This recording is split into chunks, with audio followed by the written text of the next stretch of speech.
Hi, this is Kathy Homeyer once again at the Lake Clear Lodge, and we are now in late spring, early summer in the Adirondacks.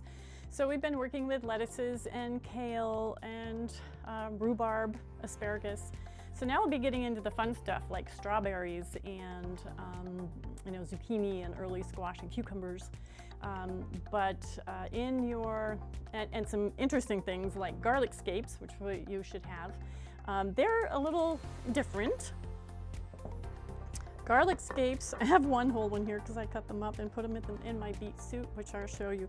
They kind of have a tail, but as usual, what I do is take the tail, which isn't, a whole lot of flavor and substance, and put it in my stock pot. Again, this morning I had a stock pot out while I was making the beet soup, while I was making different things, and all the little pieces that don't go into the food go into my stock pot.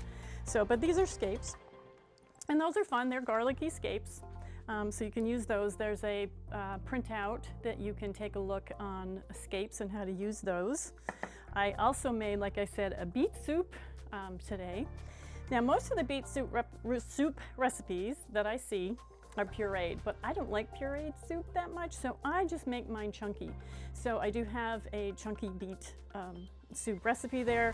You don't have to have a blender, you don't have to have anything like that. Basically, you just cube things up and use potato. You can use parsnip if you want, if you don't want potato in there, but it's very, very simple, and I have a recipe in there as well. Now, I like mine that chunky, but of course you have the stock.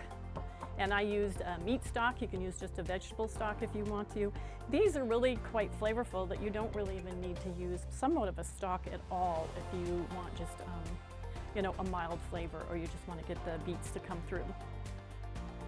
Also in your resources are a taco bar with ground meat. Now remember, take all these recipes and think, what ingredients do I have that would substitute? If you don't have ground pork, do you have ground beef? Do you have another ground meat? Well, they're really they're able to substitute for a lot. So just see the ingredients listed, and if it says, oops, I don't have that, don't not make it, just see what you can substitute. So there's a taco bar in there, it's called an anatomy of a taco bar, what to switch out and how much fun you can make with a taco bar. The other video that I have is a taco soup. So instead of using a taco with a tortilla or a chip, you can also make taco soup. So that's kind of fun too. And again, you can make it more vegetable or more meaty. And mini meatloaf with veggies. So again, the ground meat. Meatloaf is kind of a standard, but you can get it really vegetable loaded as well. So that one is another recipe for you to look at. We make mini meatloaves, and you can substitute different meats, different veggies for that as well. Use what your family will eat, and the way they like it. I remember my parents liked all their veggies cooked really well. Now to me, it's a lot of the nutrients are cooked out, but if that's the way somebody will eat them, then go ahead and do that. It's kind of good, better, best in the way you can get it across, and just have fun with it. And I think in the resources, I also put the sourdough challenge if you haven't started that.